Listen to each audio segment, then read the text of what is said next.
I think when you look at a country like Rwanda, you have to ask about the segments of the population.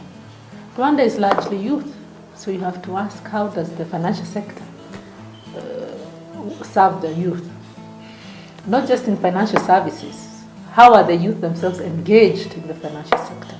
They're saying, let the fintech, let the young people, let the data scientists link up with the financial service provider. So these young people who are youth link up with the financial service provider, and the financial service provider tells them, what is my need? My need could be that I have this category of clients. They could be farmers that we serve every day, but I don't understand them very well.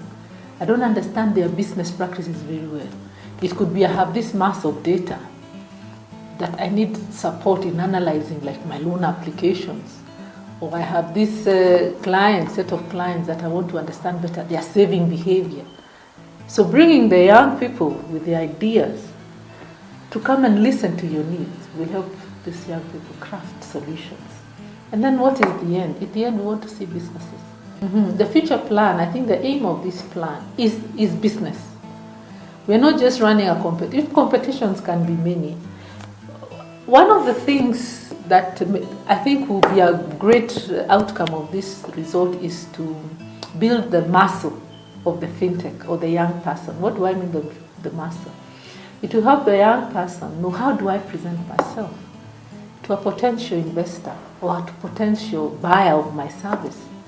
How do I go there?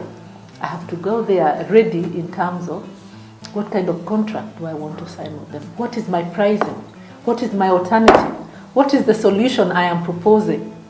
You know, when they build the muscle of the fintech or the young person to be able to present themselves to a future potential supplier, buyer of their service, then you have built them. You have begun to show you have begun to open a market. I'm here sharing my experiences as an innovator, but also informing a group of young innovators here about their future in this country when we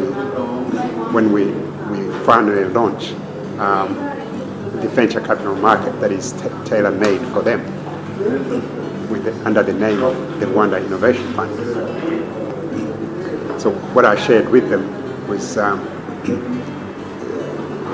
number of things, including explaining the journey they will expect to go through and the kind of funding they will need. At this stage, they are at startup companies, but we need them to grow. They want to grow.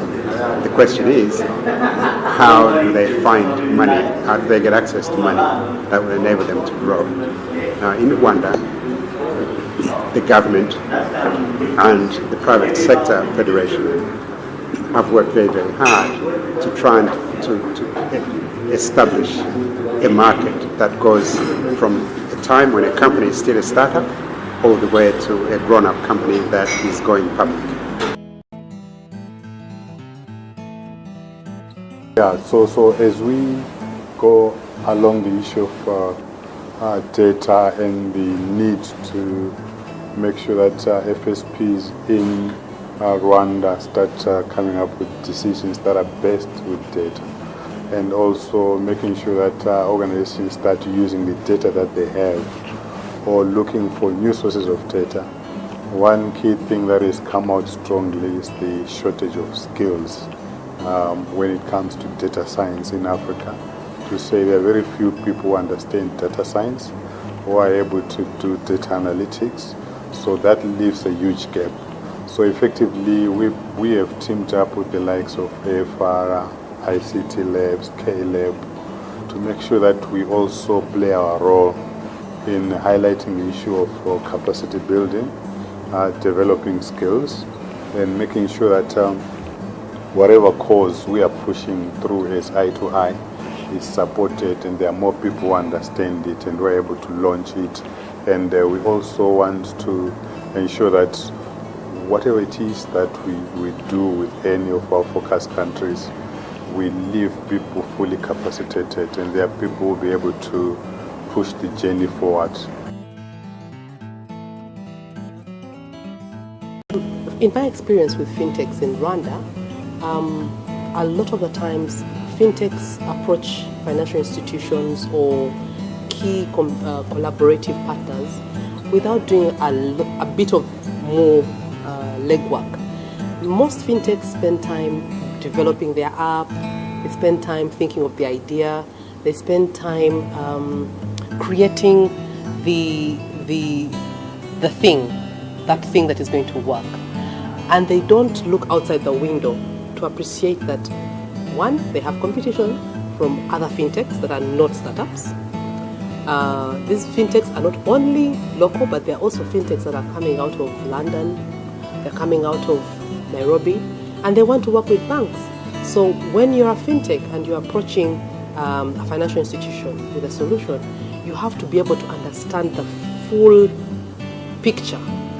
That helps them to then either make sure their products are relevant, make sure that whatever they're going to come up with is able to drive a value. And then they also need to be able to build a bit more of the business side. How are they going to make money? Many times fintechs will come to a bank and they have a good idea, but they haven't yet thought about themselves. So how are you going to make money? There's got to be more thinking, more planning that fintechs do, especially the startups, to be able to understand themselves financially, how are they making money from this app or platform they've developed. Two, who is their competition and what are they coming up with? How long are they going to survive if I partnered with them on this platform? And then there are things like, the whole, we talked about brand, them as a brand, how have they built time? So it's not just about sitting in a lab. You need to be able to, and you cannot do this overnight as a fintech. You need to be able to partner with the right people, AFR, I2I, partner with some other organizations that are able to give that added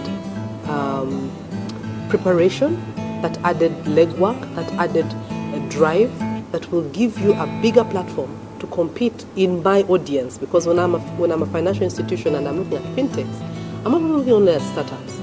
I'm looking at someone who's giving me a solution that will drive value for my organization. So they need to compete. Today, as someone who is in charge of product development, I need something disruptive. I need a technology that will disrupt my today, that will talk to my consumer for tomorrow.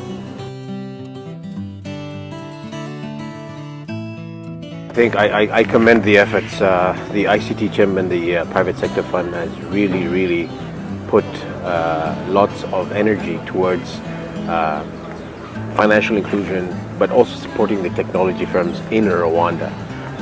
And I think with the enabling policy that the government of Rwanda has actually put together, it's now for us, the private sector, to actually take it up and make something of it.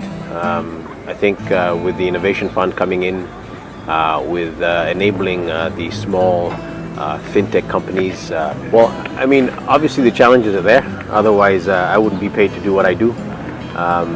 But it's great to wake up every morning knowing that you can solve those problems. This initiative here is one of those solutions. The talent pool and the solutions that could be cultivated out of such efforts is immense. There are so many developers that are coming out with different ideas, and they call it disruptive, but in a positive sense, because it keeps us on our toes. It makes sure that companies such as banks, microfinance institutions, telcos do not rest on their laurels. They do not rest on their common ways, and some people have named that to be Kodaked in this forum, and that's because if you're not keeping up with the technology and keeping up with being innovative, you will cease to exist. We sit right in the middle. R&D is part and central of what we do every day. The banks, the telcos, they want to reduce costs but still remain productive. And I think what we need to do is make sure that we're offering a value proposition that doesn't only rest to the banks, the MFIs, and the telcos, but at the end of the day, the end user.